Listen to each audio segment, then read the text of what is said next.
Olá, sou Elisete, tudo bom? No vídeo de hoje eu vou contar pra vocês sobre uma complicação muito comum no diabetes chamada dedo em gatilho. Porém, essa complicação não acontece somente com pessoas que têm diabetes. Fica comigo no vídeo até o final que eu vou contar pra vocês a minha experiência e como foi o meu pós-cirúrgico. Vamos lá?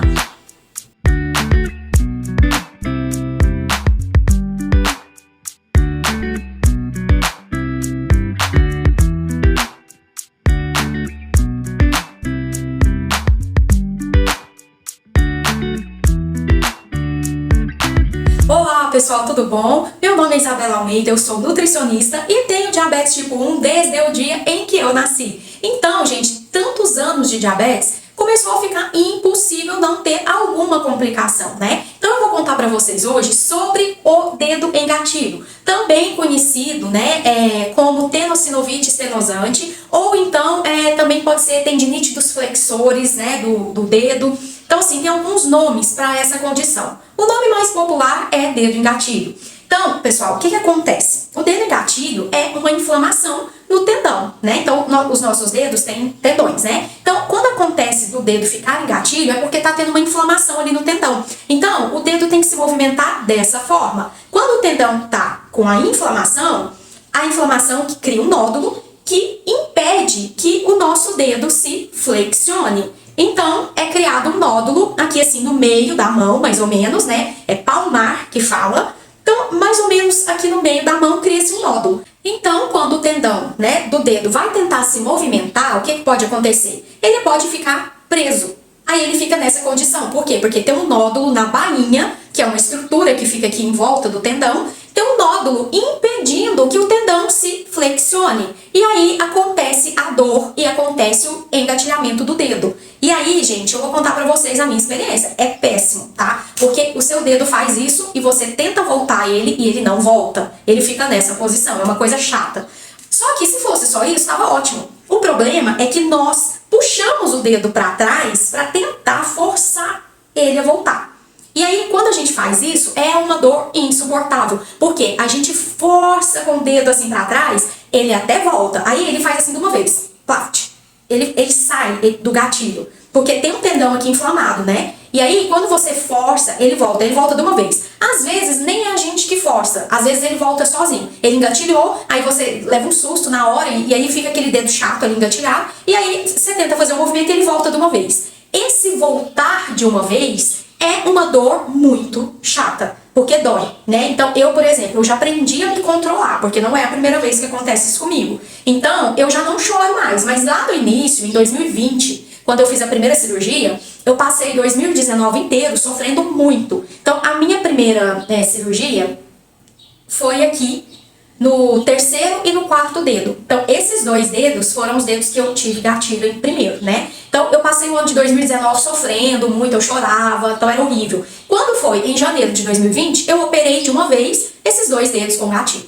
Agora que nós estamos em 2024, eu operei esses três dedos aqui, né? O primeiro, o segundo e o quinto dedo. Eu operei esse ano agora, há 15 dias atrás. Então, gente, foram experiências muito diferentes. Eu tive aí uma pausa de 4 anos. Então, esses dois dedos que eu operei primeiro, eles já estão ótimos. Eles não têm gatilho mais, perfeitos. E a cirurgia desses dois primeiros tem uma cicatriz minúscula, porque fica uma cicatrizinha muito pequena aqui no rumo onde foi feita, né? Agora, como tá no início que eu fiz essa segunda cirurgia, que foi desses 3 dedos de uma vez, os dedos estão bem feios, né? Você olha assim, você vê assim um pedaço aqui meio que na carne ainda, porque não terminou ainda de recuperar totalmente. Bom, eu vou colocar pra vocês aí na tela, olha aí pra vocês verem. Essa segunda cirurgia eu fiz, após 7 dias eu fui ao médico, ele tirou toda a faixa que tava na minha mão, o curativo, e aí eu fiquei com a mão livre, sem aquela faixa, sem nada. Então durante 7 dias fica totalmente fechada a mão.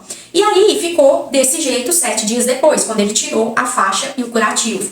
Então eu ainda fiquei depois mais 7 dias com esses pontos aí na mão, não podia tirar ainda. Bom, nessa foto aí também a gente pode perceber que mesmo eu tendo diabetes, a minha mão já estava praticamente totalmente cicatrizada, né? Então os pontos estão bem amarradinhos e a mão não parece inflamada nem nada. Já, mesmo tendo passado pouco tempo, só 7 dias, tem, graças a Deus, uma cicatrização muito rápida. No total foram 15 dias com pontos. Bom, aí, após a retirada total dos pontos, né, a minha mão ficou desse jeito. Então, essa foto que vocês estão vendo agora é uma foto de 15 dias após a cirurgia, tá? Então, pessoal, o que eu preciso deixar bem claro pra vocês? Cirurgia é cirurgia. Não interessa se foi no pé, na perna, na cabeça, na mão. Então, nós temos que fazer direitinho o pós-cirúrgico, tomar cuidado, tá bom? E também controlar o diabetes para não ter problemas. Então, eu tentei tomar o mínimo possível de medicações pós-cirurgia, porque o diabético tem que tomar esse cuidado, né? Ficar tomando anti-inflamatório não é legal, pode acabar desencadeando aí um problema renal. Então, assim, eu tomei 7 dias de anti-inflamatório, de antibiótico e parei, né? Não tomei mais, porque foi a quantidade de dias também que o médico passou e também por eu ter diabetes, ele já passou uma quantidade mais básica, né? Mais reduzida. Mas, como vocês podem ver na foto, eu fiz o repouso direitinho e a minha cicatrização também é boa. Então, isso ajudou, mas nem todos os diabéticos são assim. Por isso que é preciso que você preste atenção, tá? E faça corretamente o repouso e tome as medicações. Eu estou falando bastante aqui de diabéticos porque, né, você já deve ter percebido, esse meu canal é voltado para diabéticos. Entretanto, esse vídeo aqui serve para qualquer pessoa, tá? Você tendo ou não tendo diabetes, você pode ter uma cicatrização difícil, sim. Tem pessoas que têm cicatrização difícil, tem pessoas que têm imunidade baixa, tá? Então tem uma série de fatores aí que pode interferir para você não ter um pós-cirúrgico legal. Entretanto, não é muito comum nessa cirurgia ter, assim, complicações diversas, né? Então, assim, você passa um susto pós-cirúrgico. Isso não é muito comum nessa cirurgia. Por ela não ser, assim, uma cirurgia de grande porte, vamos dizer assim, né? Porém, ela exige os mesmos cuidados que qualquer outra cirurgia, beleza? Então, pessoal, o dedo em gatilho, também chamado de tenossinovite estenosante ou, né, tendinite dos flexores, é uma inflamação, um nódulozinho que se cria aqui e impede o movimento aqui dos flexores. Mas eu também expliquei isso pra vocês de uma forma bem básica, tá? Lembrando a vocês que eu não sou médica, eu sou nutricionista e diabética, tá? Então eu estou falando aqui com vocês hoje, mais especificamente como paciente, tá bom? Se vocês quiserem saber mais informações, coisas específicas sobre esse problema, procurem o médico da confiança de vocês e tirem as dúvidas, tá? Às vezes eu posso ter falado algum termo errado aqui no vídeo, perdão, né? Conversem com o médico de vocês direitinho. Bom, outra questão que eu queria falar aqui também, em relação ao dedo em gatilho de qualquer pessoa, né? Não só do diabético, é que tem algumas características para você perceber que você está começando a ter esse problema. O que é muito comum quando a pessoa vai desenvolver o dedo em gatilho? Ela começa a ter um estado de enrijecimento, né? Então você começa a ficar com as mãos um pouco duras, né? Os dedos começam a ficar um pouco duros, né? Principalmente de manhã, quando você acorda. Quando você acorda, que você abre o olho, você desperta, aí você vai dar aquela mexidinha assim na cama, você percebe que os seus dedos não abrem fácil. Esse é um dos primeiros sintomas de que você pode estar entrando aí num quadro de dedo e gatilho, tá? Outra coisa também que pode estar relacionada ao dedo e gatilho é você ter artrite reumatoide, você pode ter também algum problema de circulação e tudo isso está contribuindo para que você desenvolva o dedo e gatilho. E agora falando, né, de pessoas diversas que não têm nenhuma doença específica, o que pode acontecer também? Pessoal que trabalha muito assim, alguns tipos de serviço braçal, né, que usa bastante a mão, alguns serviços que usa muito tesoura, né? Por exemplo, costureiras podem ter esse problema. Serviços de profissionais aí da segurança que usa bastante arma de fogo. Então você pode fazer bastante esse movimento aqui e pode inflamar esse tendão e desenvolver o dedo em gatilho. Então assim, tem uma série de fatores que pode te levar a ter dedo em gatilho, tá bom? Não é só quem tem alguma doença, tá? Você pode desenvolver o dedo em gatilho também pela profissão, né? Dependendo do que você faz e tem esse tipo de movimento repetitivo. Então, pessoal, se você estiver sentindo algum sintoma desses, né, alguma dor, alguma coisa relacionada às mãos, formigamento, enrijecimento, dificuldade de segurar as coisas, né? Então você pode procurar um profissional, um médico ortopedista, para ele te avaliar, tá? E aí, conforme for, ele vai pedir para você alguns exames, né? Tem médico que pede ressonância, tem médico que pede ultrassom, tem médico que pede raio-x. Então tudo vai depender do profissional que estiver te atendendo e do seu caso em específico, né? Se tem alguma doença pré-existente, o seu nível de dor, o seu nível de enrijecimento. Então assim, tudo tem que ser conversado com o seu médico, tá? Não é porque aconteceu comigo que vai acontecer com você. No meu caso em específico, eu já sabendo, né, que eu tenho esse problema, né?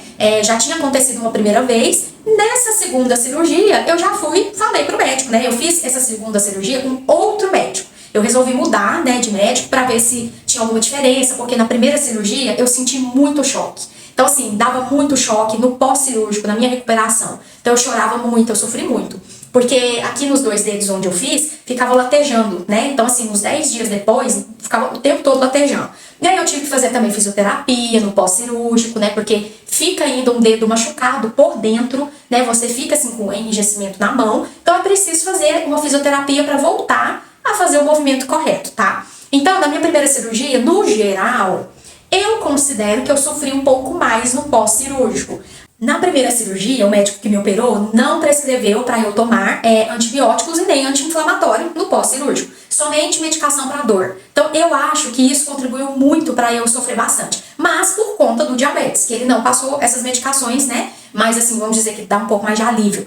Esse segundo profissional já foi um pouco mais ousado, ele já passou uma semana de anti-inflamatório e de antibiótico. Então eu tomei e, no geral, eu considero que eu sofri menos. Mas também, eu tô numa fase assim que eu tô me cuidando um pouco mais, eu tô fazendo algumas suplementações de vitaminas, né? Tô deixando tudo certinho, não tô com problema nenhum nesse momento. Então eu também relaciono essa minha fase, que eu tô um pouco mais saudável, né? A uma melhora no pós-cirúrgico. Lá atrás eu tava muito inflamada, né? Quando eu fiz há 4 anos atrás, a primeira cirurgia, eu tava me sentindo muito inflamada. Agora, né, 4 anos depois, agora em 2024, eu considero que eu estou com a saúde um pouco melhor. Isso também pode ter contribuído para que eu me recuperasse mais rápido. Então, para você que vai fazer, né, uma cirurgia de dedo em gatilho, tendo ou não tendo diabetes, eu já deixo a orientação para você, tá? Começa a cortar aí esse excesso de industrializados, comidas muito inflamatórias, né, que são comidas industrializadas, carboidratos, comidas muito ricas em açúcares, né? Dá uma reduzida aí próximo da sua cirurgia, reduz um pouquinho também a gordura, vai ter uma alimentação mais saudável para você ficar com o corpo mais tranquilo, né? Vamos dizer assim, com o metabolismo mais limpo, para te ajudar também nessa questão da inflamação. Porque pensa, você vai fazer uma cirurgia que já é um processo inflamatório, você já tá com uma inflamação ali. Aí você ainda fica fazendo esse tipo de alimentação, ativando outras inflamações do corpo. Então a chance de você ter muito mais dor é maior, né? Porque você já vai estar todo inflamado. Então agora, falando como nutricionista, eu sugiro que você dê uma reduzida nesse consumo excessivo de carboidratos, produtos industrializados, né? Esses produtos de supermercado, congelados, pacotes. Dê uma reduzida nesse tipo de alimento, né? Um mês antes aí da sua cirurgia, uns 15 dias antes, para você tentar ficar um pouco mais leve, mais tranquilo, né? O metabolismo mais limpo, para te ajudar a sair desse processo inflamatório que vai acontecer no pós-cirúrgico, né? Fica inflamadinho, dá uma dorzinha na mão e você se recuperar mais rápido, tá bom? Eu tenho 35 anos de idade e 35 anos de diabetes. Então é impossível não aparecer alguma coisa, né? Então assim, que das complicações, eu considero que essa daqui até seja a menor, né? Então, assim, eu nem reclamo, eu sou muito grata, já orei bastante, gratidão a Deus por essa complicação, porque existem coisas muito piores, né? Então, toda complicação é chata e dolorida, só que a gente tem que botar na balança, né? O que é pior, o que sofre mais, o que tem chance de consertar, o que não tem. Então, eu considero que um dedo e gatilho aí seja menos pior. Então, na hora de tirar os pontos foi muito terrível, porque como a minha cicatrização foi rápida, aí cicatrizou por cima dos pontos. Aí a enfermeira, que foi um amor de pessoa, uma enfermeira muito boazinha, muito calma, né? Muito educada, muito calma. Ela teve que meio que puxar a pele para tirar o ponto que estava bem enrolado, né? Por baixo da pele. Eu considero que esse momento foi um momento difícil, né? Desse pós-cirúrgico. Pessoal, em 2020, quando eu fiz a primeira cirurgia, eu deixei um vídeo aqui também, vou deixar o link pra vocês aqui em algum lugar desse vídeo, ou aqui na caixinha de descrição do vídeo também, vocês podem ir lá que vai estar o link do vídeo lá pra vocês assistirem, tá? Pra vocês verem como que foi minha primeira cirurgia, como que eu fiquei naquela época. Uma coisa muito comum que as pessoas me perguntam é se todo mundo tem que fazer a cirurgia. Não, nem todas as pessoas vai ter que fazer cirurgia. Porém, os diabéticos tendem a fazer essa cirurgia, assim, quase que como a primeira opção. Por quê? Porque o outro tratamento paliativo que acontece com as pessoas comuns é a aplicação de corticoide. Então você tá ali com o dedo inflamado, tem o tendão, tem o nódulo da inflamação. O médico vai lá e faz uma infiltração de corticoide para aliviar temporariamente a dor do indivíduo. Só que as pessoas com diabetes não devem tomar corticoide, não devem fazer essa infiltração, porque causa, né, um desequilíbrio da nossa glicemia. Eu, por exemplo, não posso tomar nem prednisona, não posso tomar nenhum comprimido, nada, porque eu fico meses tentando recuperar a glicemia, né, voltar para o equilíbrio. Então, corticoide é uma coisa que nunca passou pela minha mente fazer, né, a aplicação de corticoide. Então, assim, as pessoas comuns que não têm problemas renais, que não têm problema de diabetes, né, e outras complicações que o seu médico pode te dizer, elas até podem fazer essa infiltração, que é um cuidado paliativo. Não vai resolver para sempre o problema. Uma determinada hora pode ser que volte, você tenha que fazer cirurgia e é isso. Mas momentaneamente pode te ajudar a sair um pouco desse processo inflamatório, tá? Mas no caso dos diabéticos, né, não é recomendado fazer infiltração com corticoide, porque pode ter um desequilíbrio muito grande da glicemia e o negócio começa a complicar, né? Então, por isso que o meu primeiro tratamento já foi a cirurgia. Dedo engatilhou, fiz exame, tava tudo lá, beleza, vamos marcar a cirurgia. Gente, eu espero que vocês tenham gostado desse vídeo que eu gravei mostrando mais um capítulo da minha vida de pessoa com diabetes. Eu não tenho problemas nenhum em falar de complicações, tá? Eu não fico escondendo isso de ninguém. E muito menos por eu ser uma profissional de saúde, por eu ser uma nutricionista. Eu conto mesmo, tá? Que é pra deixar todo mundo orientado e acabar com esse apavoramento que muitas pessoas ficam, tá bom? Tem um problema? Seja uma pessoa objetiva, vai lá e resolve, tá? Não fica postergando, porque o negócio pode se agravar e não fica sofrendo, tá bom? Passe por esse momento, agradeça a Deus que você teve condições de ser diagnosticado e de fazer a cirurgia e de se tratar, beleza? Pessoal, se você ainda não é inscrito aqui no meu canal Sorriso Light, se inscreva, me segue também lá no Instagram, Sorriso Light Nutri, e compartilhe esse vídeo com outras pessoas que também estejam passando por esse probleminha chato, não é mesmo? Aproveite e deixa aqui pra mim o seu comentário se você gostou desse vídeo, tem alguma coisa aqui que você não entendeu, né? Pode me chamar no direct também no Instagram se você preferir, ou pode deixar aqui nos comentários porque eu respondo todo mundo, tá bom? Um grande beijo pra você e até o próximo vídeo.